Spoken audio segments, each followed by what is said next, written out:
Cinema ലോകത്തെ വാർത്തകളും വിശേഷങ്ങളും അറിയാൻ ഈ ചാനൽ സബ്സ്ക്രൈബ് ചെയ്യൂ.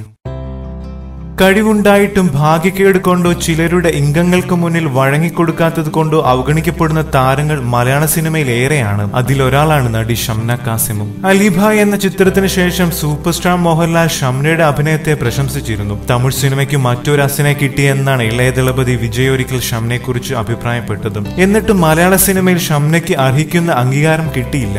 മഞ്ഞു പോലൊരു പെൺകുട്ടി എന്ന ചിത്രത്തിലൂടെ 2004 ഷംന കാസിം അഭിനയാരങ്ങേറ്റം കുറിച്ചത്. തുടർന്ന് ഹൃദയത്തിൽ സൂക്ഷിക്കാൻ, ഡിസംബർ, പച്ചക്കുതിര, ഭാർഗവചരിതം, എന്നിട്ടും ഒരുവൻ, അലിഭായ്, ഫ്ലാഷ്, കോളേജ് കുമാരൻ തുടങ്ങിയ മലയാള സിനിമകളിൽ അഭിനയിച്ചു.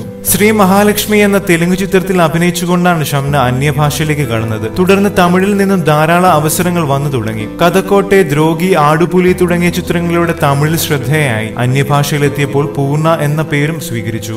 ചട്ടക്കാരി എന്ന ചിത്രത്തിലൂടെ മലയാളത്തിലേക്ക് ഒരു മികച്ച മടങ്ങിവരവിന് ഷംന കാസിം ശ്രമിച്ചു. 1974 ചട്ടക്കാരി എന്ന ചിത്രത്തിന്റെ റീമേക്ക് ആയിരുന്നു 2012 പുറത്തിറങ്ങിയ ചട്ടക്കാരി. സിനിമയും ഷംനയുടെ അഭിനയം ശ്രദ്ധിക്കപ്പെട്ടുവെങ്കിലും നടിക്ക് മലയാളത്തിൽ നിലനിൽക്കാൻ കഴിഞ്ഞില്ല. പിന്നീട് മലയാളത്തിൽ ഷംന അധികം ശ്രമിച്ചില്ല എന്നതും വാസ്തവമാണ്. അതേസമയം ഇപ്പോൾ തെലുങ്കിലും തമിഴിലും അഭിനയ പ്രാധാന്യമുള്ള ഒത്തിരി കഥാപാത്രങ്ങൾ ഷംനയെ തേടി എത്തുന്നുണ്ട്. മിഷ്കിൻ സംവിധാനം ചെയ്യുന്ന സവരക്കത്തി എന്ന ചിത്രം ഷംനയ്ക്ക് കരിയർ ബ്രേക്ക് ആകും എന്ന കാര്യത്തിൽ സംശയമില്ല. ഹൊറർ ചിത്രങ്ങളിലൂടെയാണ് ഷംന ഇപ്പോൾ തെലുങ്കിൽ തിളങ്ങുന്നത്.